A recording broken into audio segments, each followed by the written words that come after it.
اللہ رب العالمین کی عبادات میں سے بڑی اہم ترین ایک عبادت جو ہمارے معاشرے میں تو تقریباً ختم ہو چکی ہے، شاید ہی رب العالمین نے کسی کو اس کی توفیق عطا فرمائی ہو، وگرنہ ہمارے معاشرے سے یہ ختم ہے۔ یہ عبادت ہے البکاء من خشیت اللہ،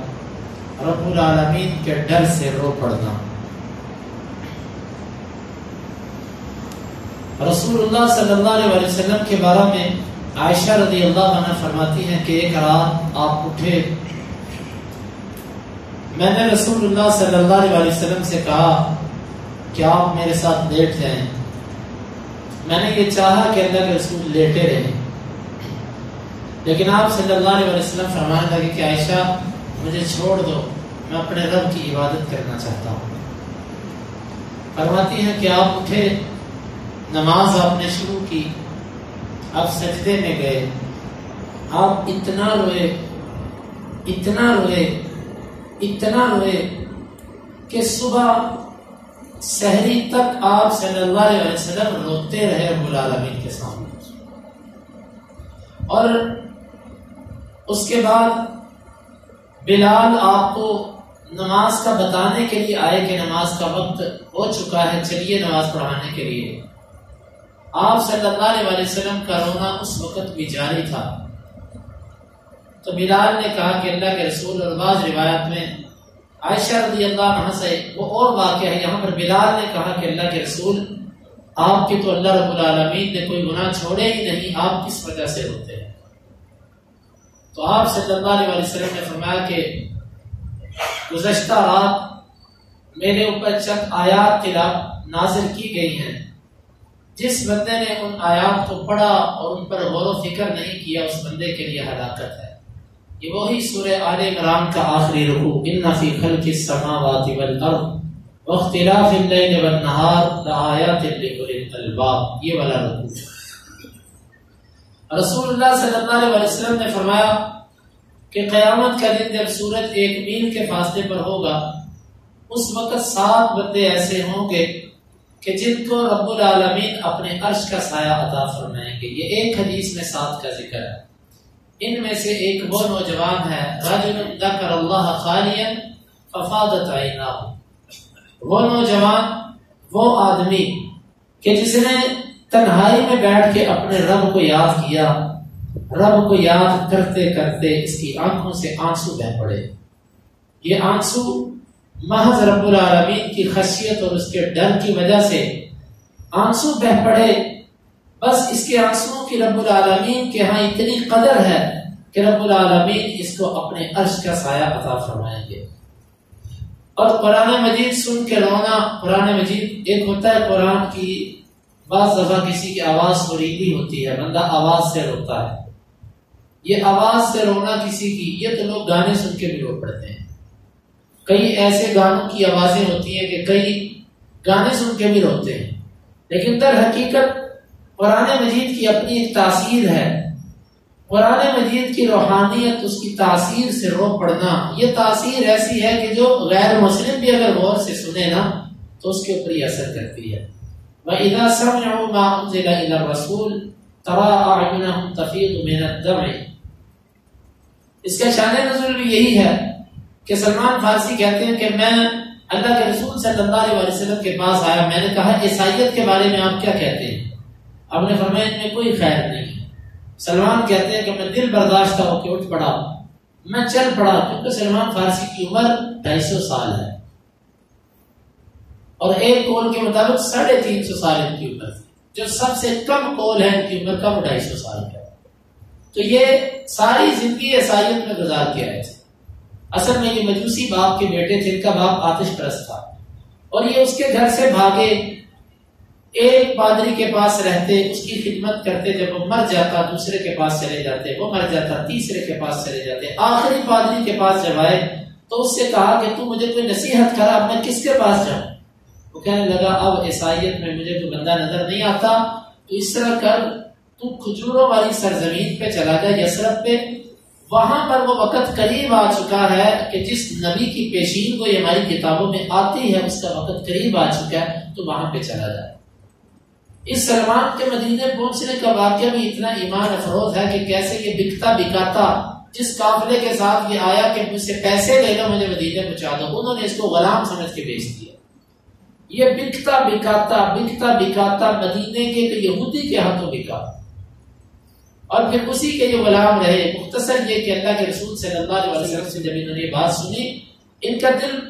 بہت ہی غمگین ہو گیا کہ میری تو ساری زندگی عیسائیت میں گزر گئی، اور عیسائیوں میں بڑے بڑے اللہ کی عبادت کرنے والے تھے، اللہ کے رسول کہتے ہیں کہ کوئی حیثیت نہیں۔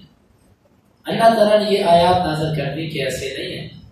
وَإِذَا سَمِعُوا مَا أُنزِلَ إِلَى الرَّسُولِ تَرَىٰ أَعْيُنَهُمْ تَفِيضُ مِنَ الدَّمْعِ۔ اللہ کے رسول صلی اللہ علیہ وسلم نے سلمان فارسی کو بلایا اور سے کہا سلمان یہ ہیں وہ تیرے آنسوؤں والے جن کے بارے میں تمہیں پوچھا تھا۔ اور اسی طرح نجاشی کے دربار میں جب جعفر طیار نے سورہ مریم کی آیات پڑھی، نجاشی بھی اور اس کے جتنے اساقفہ علماء تھے وہاں پر، وہ سب کے سب قرآن سن کے رو پڑے، حتیٰ کہ نجاشی نے جب تلاوت ختم ہوئی زمین سے تنکا اٹھا کے کہتا ہے کہ عیسیٰ ابن مریم اس تنکے سے کچھ بھی زیادہ نہیں،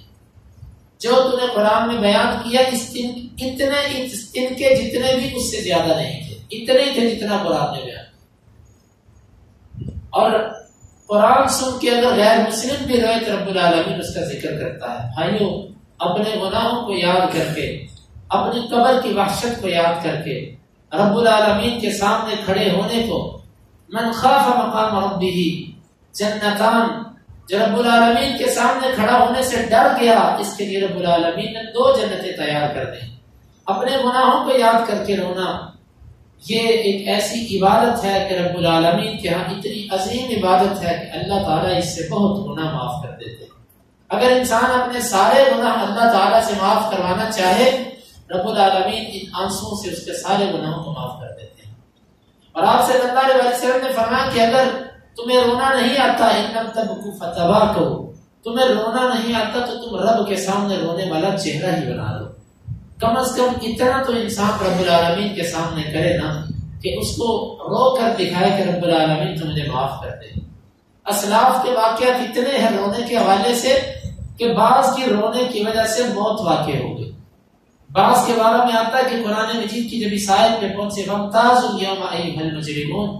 آج کے دن مجرموں تم علیحدہ ہو جاؤ۔ قیامت کے دن جب اللہ رب العالمین یہ کہے گا مجرموں آج کے دن تم علیحدہ ہو جاؤ، وہ اسی آیت کو پڑھ کے اتنا روئے، اتنی چیخیں ان کی نکلی، آہ و بکا کی کیفیت یہ بنی کہ ان کی موت واقع ہوئی۔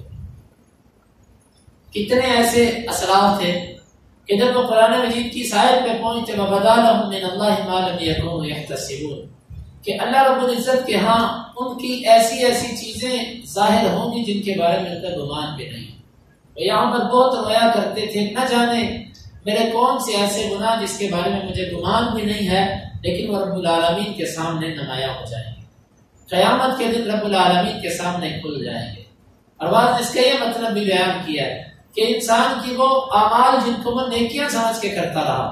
بعض دفعہ اس میں غفلت اتنی زیادہ ہوگی، اس میں کوتاہی اور سستی اتنی زیادہ ہوگی کہ اس کی نیکیاں سمجھ کے کیے جانے والے اعمال در حقیقت بے ادبی شمار کر کے اللہ کے ہاں بے ادبی اور گستاخی لکھے ہوں۔ جیسے میں اپنی نمازوں کا ہی جائزہ لے لوں، آپ اپنی نمازوں کا جائزہ لے لیں، ایسی نماز جیسی ہم پڑھتے ہیں کہ دل کہیں، دماغ کہیں، سوچ کہیں، ہاتھ کہیں، آنکھیں کہیں، یہ ایسی نماز رب العالمین کے ہاں کیا حیثیت رکھتی ہے۔